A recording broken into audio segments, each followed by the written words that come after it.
நான் வந்து இன்றைக்கி பருத்தி பால் பண்ண போகிறேங்க, ட்ரெடிஷ்னலாக எப்படின்னு பார்க்கலாம். இப்போ இந்த பருத்தியை வந்து நம்ம நல்லா அடித்து பால் எடுத்துக்கலாம். ஓகேங்களா? இதில் பாருங்கள், இந்த பாத்திரத்தில் கீழே வந்து நான் கொஞ்சம் பச்சரிசி ஊற வச்சு கொஞ்சம் அரைச்சி அந்த பால், பச்சரிசி பால் கொஞ்சம் இதில் சேர்த்துருக்கேன். ஒரு கரண்டி வச்சுக்கோங்களேன், ஒரு கை, ஒரு அரை கிளாஸ், அவ்வளோதான். இது வந்து பருத்தி அடித்து அதில் போட்டு வச்சுருக்கேன். இந்த பருத்தி அடித்ததில் வந்து நம்ம இன்னும் 2 டைம் அடித்து நல்லா பால் எடுத்துக்கலாம். இதில் வந்து நம்ம கொஞ்சமாக பச்சரிசியோட குருணை இருக்குது இல்லைங்களா, அதை வந்து நம்ம இதில் சேர்த்து கொஞ்சம் வேக வச்சுருக்கோம். ஏன்னா நம்ம பாயசம் அந்த பருத்தி பால் குடிக்கும்போது லைட்டாக கடிப்பட்டால் இன்னும் கூட கொஞ்சம் டேஸ்ட்டாக இருக்கும். அதனால் கொஞ்சம் குருணையை வந்து வேக வச்சுருக்கோம். இப்போ இதில் வந்து நம்ம பால் சேர்த்து கிண்ட போகிறோம். என்ன பால்? பருத்தி பால் ப்ளஸ் வந்து அந்த அரிசி மாவு கரைச்சது, அதுவும் கூட ஒன் ஆஃப் த பால் மாதிரி தான். ரெண்டையும் சேர்த்து நம்ம மிக்ஸ் பண்ணிக்கலாம். ஓகே, பருத்தி பாலும் அந்த பச்சரிசி பாலும் நம்ம மிக்ஸ் பண்ணி வச்சுருக்கோம். இப்போ இதை எடுத்து அந்த வேக வச்ச குருணையில் நம்ம ஊற்றி நல்லா மிக்ஸ் பண்ணிடலாம். அப்படியே கொதிய விடலாம், கை விடாமல் கிண்டணும்.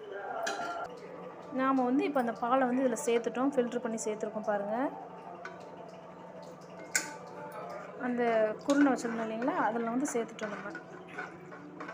இது வந்து ரொம்ப கொஞ்சம் வேலைங்க, அதனால் இது யாருமே மேக்ஸிமம் அதிகமாக பண்ண மாட்டாங்க. வேலையை பார்க்கக்கூடாது, நம்ம குடும்பத்தில் உள்ளவங்க ஆரோக்கியமாக இருக்கணும்னா நம்ம இதெல்லாம் கொஞ்சம் ரிஸ்க் எடுத்து தான் ஆகணும் இல்லைங்களா? ஓகே, எடுத்து பார்க்கலாம். இப்போ நம்ம தேங்காய் கொஞ்சம் பால் எடுத்துக்கலாங்க. தேங்காய் பால் எடுத்துகிட்டு அதில் லாஸ்ட்டாக தான் சேர்க்கணும்.